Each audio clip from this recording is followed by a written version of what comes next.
अस्सलामुअलैकुम नाज़रीन, MR news studio से मैं हूँ कंज़ासिम। सबसे पहले न्यूज़ हेडलाइन।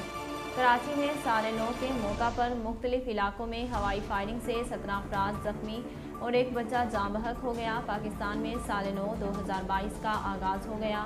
नए साल के मौका पर कराची, लाहौर, इस्लामाबाद, रावलपिंडी, कोयटा समेत मुख्तलिफ शहरों में जश्न, आतिशबाजी और हवाई फायरिंग की गई। रात के वक्त कई शहरों में ट्रैफिक जाम हो गया, जबकि मन चले अपनी पसंदीदा मौसीकी पर नाचते गाते रहे। इस मौका पर शहर के मुख्तलिफ इलाकों में हवाई फायरिंग के नतीजे में 18 अफराद जख्मी हो गए। रेस्क्यू ज़राए के मुताबिक नॉर्थ नाज़िमाबाद में फायरिंग से एक बच्ची और सोल्जर बाजार में एक शख्स जख्मी हुआ, जिसे हस्पताल मुंतकिल कर दिया गया। लॉस एंजल्स के एक स्टोर में नामालूम मुलजिमान की फायरिंग से 6 अफराद जख्मी हो गए। पुलिस के मुताबिक 2 मशकूक अफराद ने लॉस एंजल्स में स्टोर के अंदर और बाहर फायरिंग की। लॉस एंजल्स फायर डिपार्टमेंट के हुकाम का कहना है कि स्टोर में फायरिंग से जख्मी 2 अफराद की हालत तशवीशनाक है। पुलिस का कहना है कि फायरिंग के वाक़े की तहकीकात जारी है, लेकिन ताहाल कोई गिरफ्तारी अमल में नहीं आई। पाकिस्तान मुस्लिम लीग नून के रुकन पंजाब असम्बली बिलाल यासीन का कातिलाना हमले में जख्मी होने के बाद पहला बयान सामने आ गया।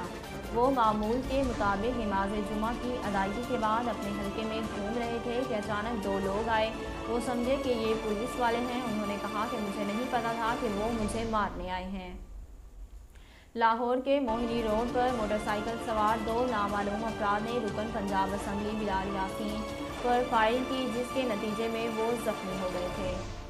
कराची के इलाके गुलशन इकबाल ब्लॉक 7 में ओमिक्रॉन केसेस सामने आने पर स्मार्ट लॉकडाउन लगा दिया गया। इंतज़ामिया की जानिब से जारी नोटिफिकेशन के मुताबिक गुलशन इकबाल की जिन गलियों और इलाके में मुतासर अफराद हैं, वहाँ स्मार्ट लॉकडाउन लगा दिया गया, जबकि मुतासर इलाकों में मास्क पहनने पर सख्ती से अमल दरामद की हिदायत कर दी गई।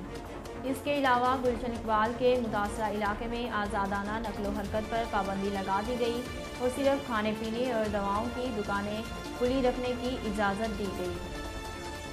नाज़रीन, अब तक के लिए इतना ही। मज़ीद खबरों और अपडेट के लिए हमारे चैनल को सब्सक्राइब कीजिए और हमारे फेसबुक पेज को फॉलो कीजिए। इसी के साथ अपनी मेज़बान कंज़ासिम को दीजिए इजाज़त। अल्लाह हाफ़िज़।